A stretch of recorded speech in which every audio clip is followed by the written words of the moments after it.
Hey guys! So I'm going to continue this week's theme and talk about Doctor Who.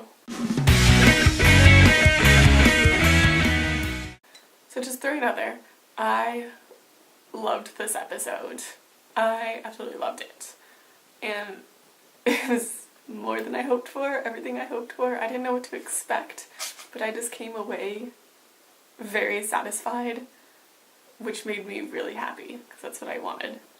I wasn't actually able to watch the worldwide premiere because I was in the middle of singing Handel's Messiah. It clashed with my choir concert. But me and my flatmate watched it as soon as we got back from the concert. So I've only seen the episode once, all the way through. I've seen bits of it more than once, but for the most part I've only seen it once. And I'd like to see it again so I can get all those little details, really make sure I understand the plotline and all that. I think it's one of those episodes where I need to see more than once. And mostly with Doctor Who, I've just kind of learned not to try to think too hard about it, which I don't normally like to do with shows. I like intellectual shows where I can think and where everything fits together, and Doctor Who just doesn't do that all the time. Sometimes it does. Sometimes it is really clever and fits together. I mean, I feel like that actually happens a lot of the time, but there are also times where you just sort of need to go with it. I don't know.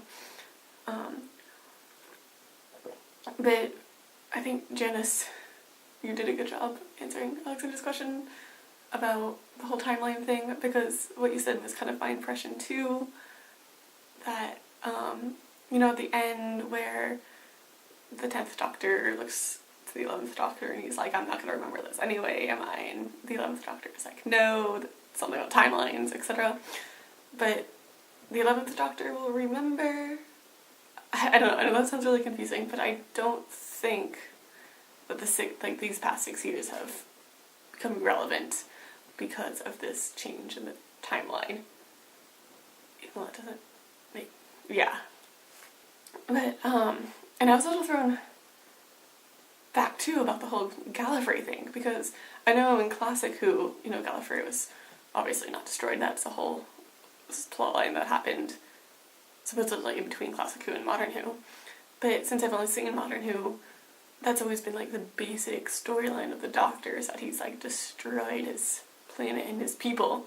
So having this episode where that doesn't happen anymore, where he goes back and changes that, is crazy. But I absolutely love it. One, I've always wanted to know more about the Time War, so it was really exciting to go see that. And I've always wanted to see Gallifrey, and it always been really sad that Gallifrey had been destroyed, and it obviously upset the Doctor, and so I am so excited to see what this next, few episodes this next season will be like as they're searching for Gallifrey. I'm really excited for that. But I also think the fact that he saved his planet and just how it all ended well. Everybody lives. There's that whole quote where somebody dies every day. That's something, it's life, it's what happens, but sometimes there are days and everybody lives. I loved that whole quote, and I think that's summed up what Doctor Who is, because the Doctor was able to fix things. He was able to fix this, come and heal this planet, heal this war, heal himself, and I think that's really what Doctor Who is about. So yeah, those are my thoughts on Doctor Who. The Christmas special is going to kill me, but we'll take that when it comes. Hope you guys have a good Thanksgiving break. Talk to you later. Bye!